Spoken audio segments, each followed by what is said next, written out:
त्याने काय होईल, मूड नक्कीच फ्रेश होईल. शेवटी कितीही काही झालं, कितीही आपण नावं ठेवलं घरच्यांना, म्हणजे ही गोष्ट खरी आहे. आपण कितीही नावं ठेवलं, कितीही राग आला, आपण कितीही ठरवलं, की नाही बोलायचं, सगळे सगळे खडूस आहेत घरातले, असं आपण खूपदा म्हटलो आणि तेवढ्याच ते सगळं आपल्या मनात माहिती आहे. हे सगळं आपल्याला माहिती आहे, की आपल्या घरातले किती खडूस आहेत किंवा ते मला किती चिडतात, मला सपोर्टच देत नाही, अशी आपली तक्रार असते. आणि जर तेवढ्या वेळात जर दुसऱ्या कोणी व्यक्तीने आपल्या घरातल्या व्यक्तीला जर नावं ठेवलं, तर काय होईल?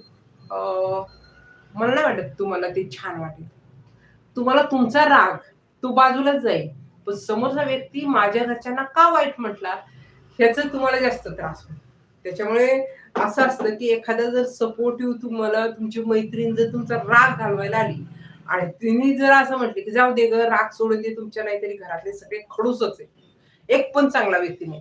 असं जर म्हटलं, तर मग आपण असं नाही म्हणत, की ती माझा राग काढायसाठी आली होती, ती माझा रुसवा काढायसाठी आलती, मला एन्करेज करायला आलती. आपण हे लक्षात ठेवू, की मी रुसलीये माझ्या घरच्यांमुळे आणि तू माझ्या फॅमिलीच्या मेंबरला का नाव ठेवते? म्हणजे गोंधळ पण